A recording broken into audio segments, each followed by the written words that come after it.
What's up, guys? It's Jacob with the Degenerate Gambling Life, and we have another great episode for you today. Starting off, we're going to be ranking the top wide receivers in Dynasty Fantasy Football this season. In the first tier, we have two guys, Justin Jefferson and CeeDee Lamb.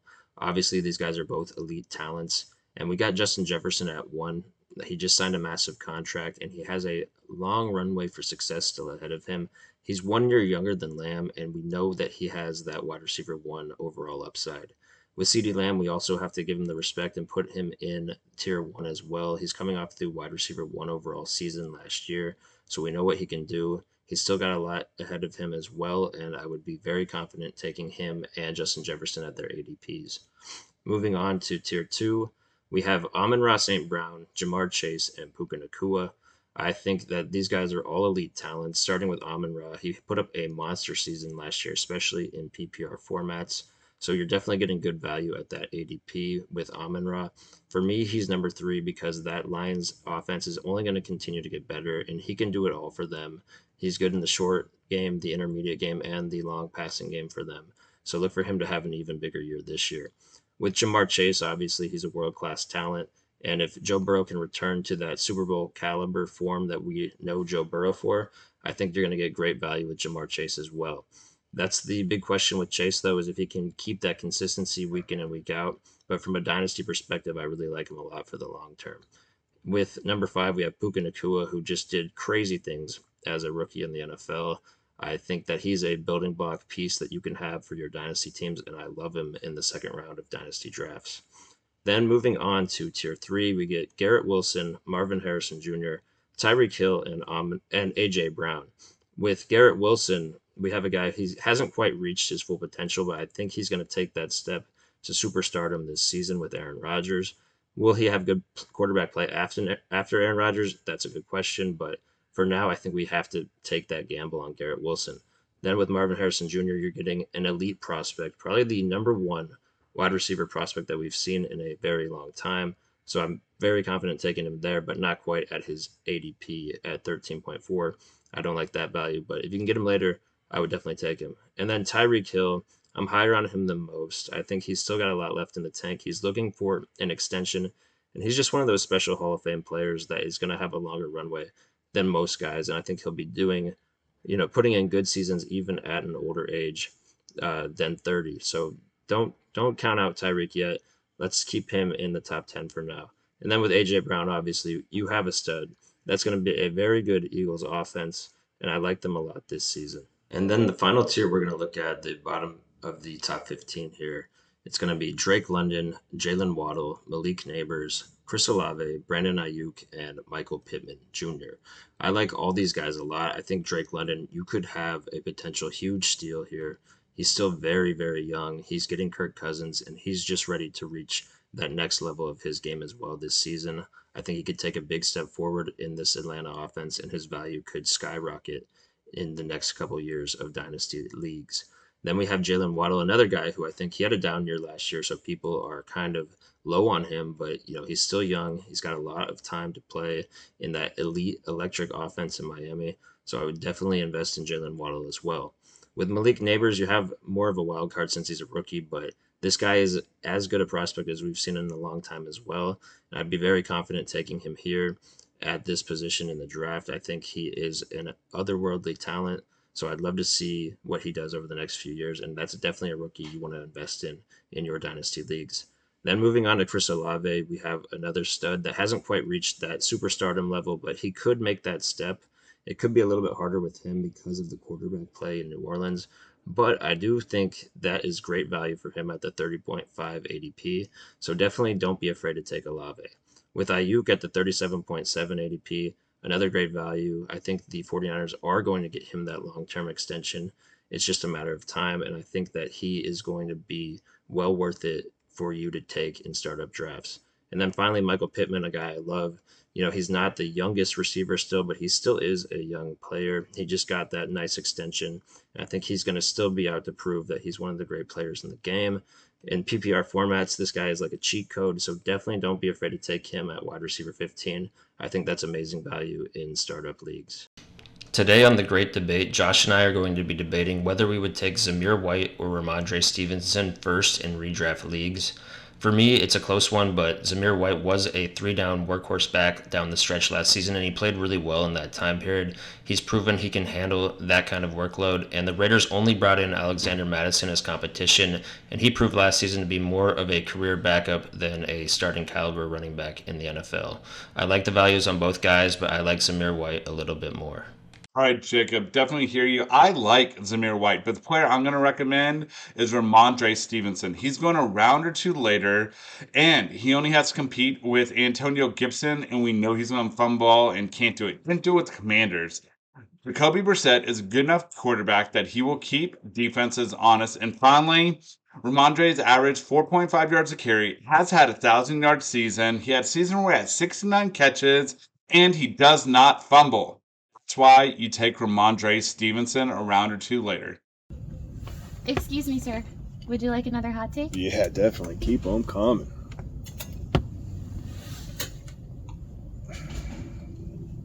Okay, got a few hot takes for you. First up, got a shout out to Dallas Stars. You guys had a heck of a run and a great season, and you fell short, which leads us to the first hot take. Is Jake Onger a good enough goalie to help get the Stars their second Stanley Cup? It's a debate that I actually had all week with several people. I think if you have the right talent around, he can be a goalie on a Stanley Cup winning championship. But with the way he was in that game six, at one point they'd given up 2 goals on 3 shots. I get it. The shot by McDavid, it was amazing. It really was. That's why he is one of the top 3 players in the league. But you just can't give up 2 goals on 3 shots. So is Andre the goalie to get the Stars? I don't think so, which makes it really hard to move forward because they're so committed to that team. Next, the Dallas Mavericks. Are they really, really as big dogs as Vegas says they are? I've been saying since the playoffs started that I think Boston's going to win it all. I still think Boston's going to win it all, but Vegas seems to think that the Mavs might get swept. Best maybe 5. I think the Mavericks make it a series and it goes to 6. But I definitely don't see the Mavs winning. I think the Mavericks just are what the depth. They've been coming on waves, but anyways, I'm going with Boston, so that's what I got. Thanks, Josh. And because my hot take curse was lifted this past weekend thanks to Real Madrid's triumph in the Champions League final, I'm going to stick with soccer. And matter of fact, I'm going to stick with Real Madrid because Toni Kroos, who was set to retire at the end of the season, had his little retirement tour where he had press conferences and photo shoots with all of his trophies, won at Real Madrid and everything. I think Real Madrid reels them back in after that one. I mean, let's face it, the team just did. They won the Spanish La Liga and they won the Champions League, so they got their double. And it's not as if Toni Kroos was some kind of squad player, rotation player.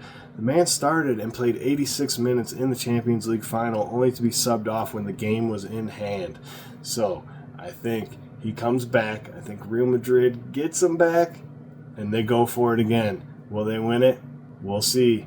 Take it away, Jacob. Thanks, Jordan. And my hot take for the week is that you should not be drafting a running back in the first 3 rounds of redraft leagues this season.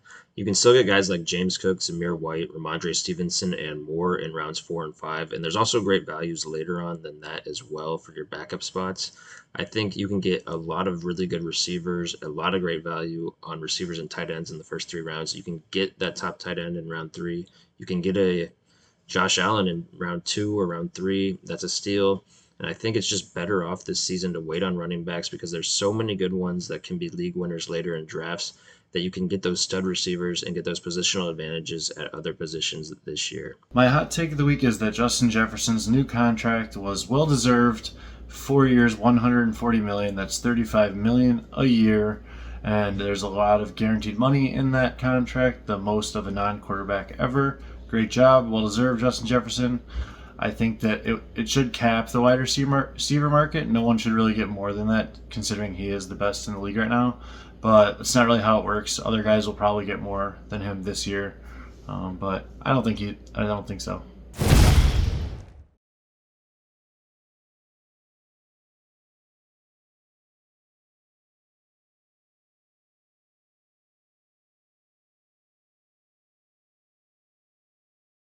This is a poker hand I played on a 1-2 live stream at Poker House Peaks in Dallas, Texas. In this hand, the straddle was on, so we were playing 1-2-5. In this hand, a wild player opened to 25. Another player called the 25 in the cutoff, and I wake up in the small blind with Jack 10 of diamonds. Here I could go either way, but I think it's better to 3-bet, so I make it 125 and both players call. The flop comes 10-8-7 rainbow, so I flop top pair with a gut shot.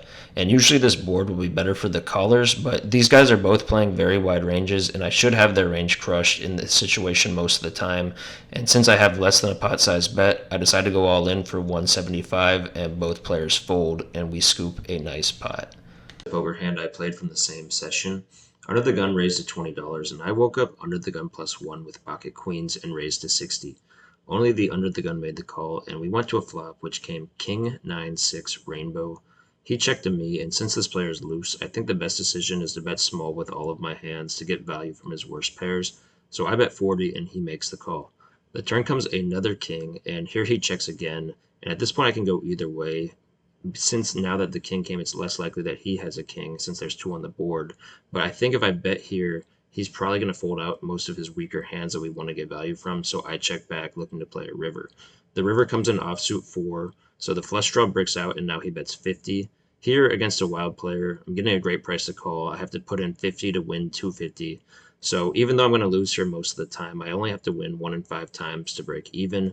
So I do make the call, and he gets us this time with King-Jack offsuit for trips, and we lose this pot. Jumping into a few poker hands, Jacob and I were playing what was supposed to be a live stream. It was at Poker House Peaks in Dallas. Anyways, we're playing 1-2, and earned gun +2 raises $15. 4 players call to me, and I look down at pocket threes, so I call, and we end up going 7 ways to a flop. The flop is the 9 of hearts, the 6 of hearts, the 3 of clubs. Checks in middle position, who now goes all in, just rips it all in. Low jack now goes all in. When it gets to me, I go all in and everyone else folds. The turn is the jack of diamonds. The river is the 8 of hearts. I hate it. Figure one of them has to be on the flush draw. The middle position had top. The low jack at 5-4 for an open-end straight draw, and we scoop with our set of threes. So we loved it. Tell me what you guys might have done differently there to try to get a little bit more action. I don't think I could have done anything differently. Right, next poker hand, we are still playing 1-2 at Poker House Peaks. A little bit about table. We didn't really ever have a limped hand. Never really ever just checked through on the flop. So give you a little context for this hand. So 1-2 at Poker House. Low jack raised to 20, and we get 5 people to call. I look down at Queen 6 of clubs in the big blind, and I call to close the action. The flop is the Queen of diamonds, the 8 of hearts, the 7 of spades. It checks me, and I check because, like I said, nothing to our check flow. But lo and behold, this time it checks through. Turn is 10 of diamonds. It checks to me. Now I lead for $67. And it folds to the low jack, who now raises to 200. Folds back to me, and I debate for less than a minute. And I'm just hating the spot. It's the original raiser, and he'd been pretty snug. And I think there's a better spot, and I end up just folding. And he said he had ace king of diamonds, and that's true. I mean, he had the world there. But what would you guys have done? Did I make a big mistake? Just check on the flop. What do you guys think with that sort of table dynamics?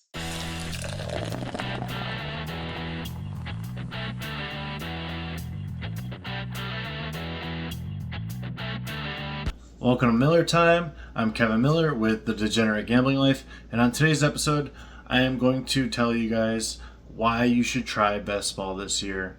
I've spent the last 4 or 5 weeks going over best ball stacks, being individual teams, and then once the NFL schedule was released, also going over week 17 stacks, which are really important.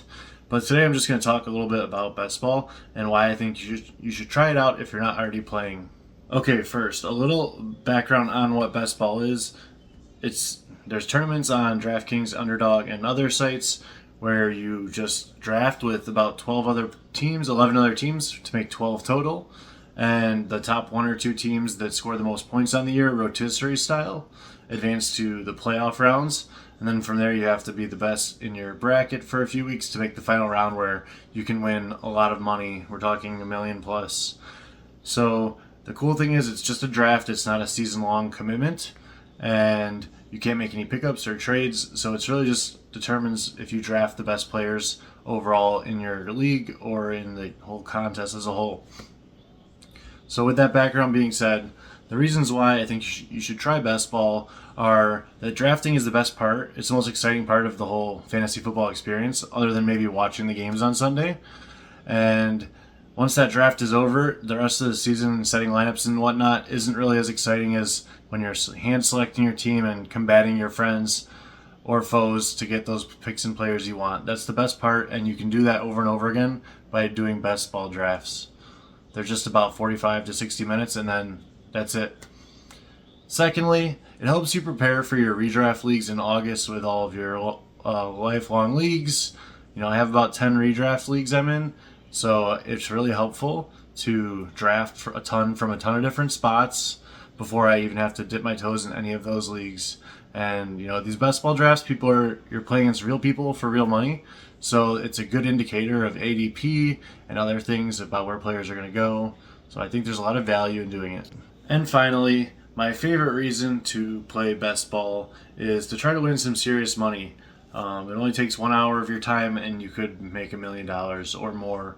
And I don't know what other opportunities that you're doing where you could potentially have that range of outcomes, but that's the goal, and that's why we're playing best ball. It's a ton of fun.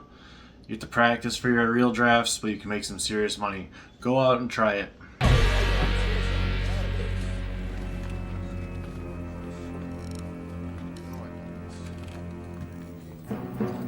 Soccer hooligans.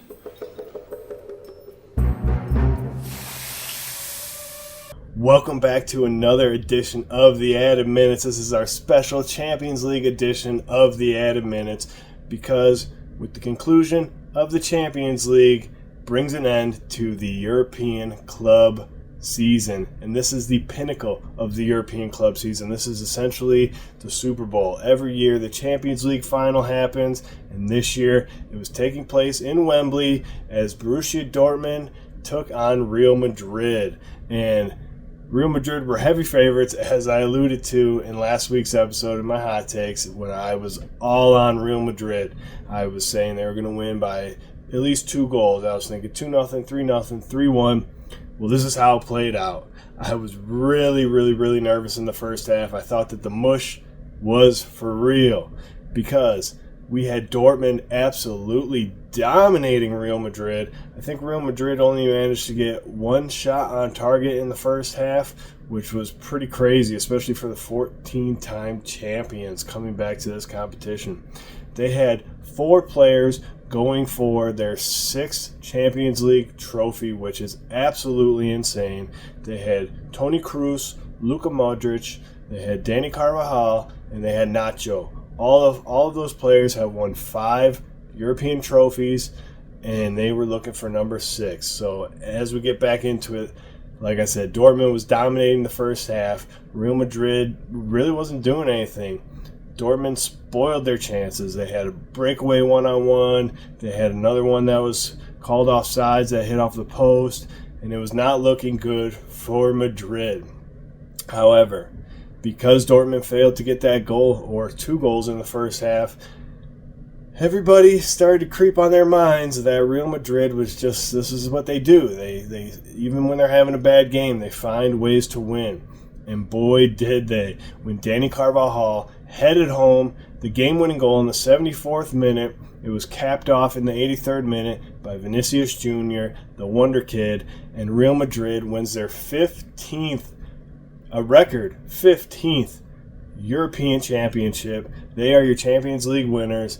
All they do is win. They have won more times than not in the last 10 seasons, which is insane to think about. They have won 6 times in the last 10 seasons, and as we said before, Carvajal, Nacho, Kroos, Modric, they all got their 6th Champions League trophy. Absolutely insane. And to make things even crazier, Kylian Mbappe will be announced next week as a new Real Madrid player. You're talking about bringing in the world's best striker, well, him and Haaland, 2 best strikers, onto its squad that just won the Spanish La Liga and the Champions League. It's going to be crazy. I hope you guys have a good week. We'll catch you next time.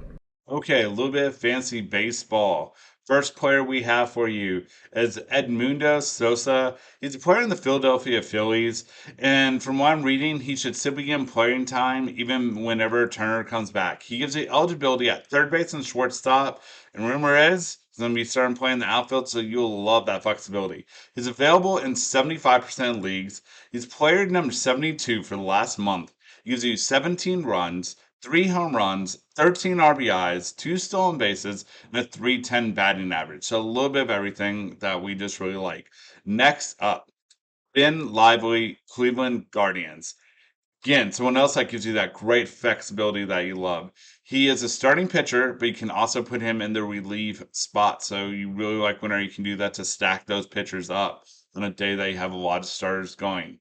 All right, he's available in 55% of leagues. He's player number 108. He has 5 wins, 28 Ks. That's his one downside. Is his Ks about 7.9, 7 per 9, which isn't great, but overall, he's a good player. His ERA is 3.09, and he has a 1.26 whip, but that's been going down over the season.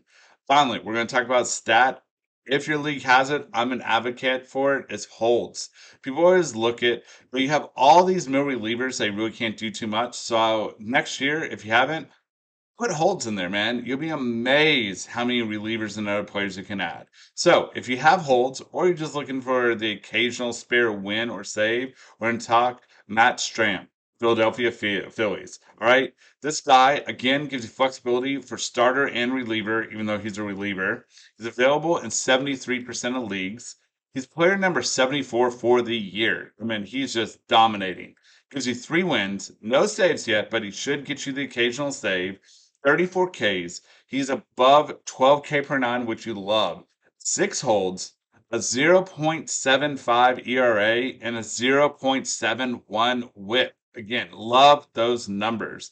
So, going to tell you, next year, start a fantasy league. Look at holds. You'd be amazed how many more players you can add. All right, that's it for fantasy baseball.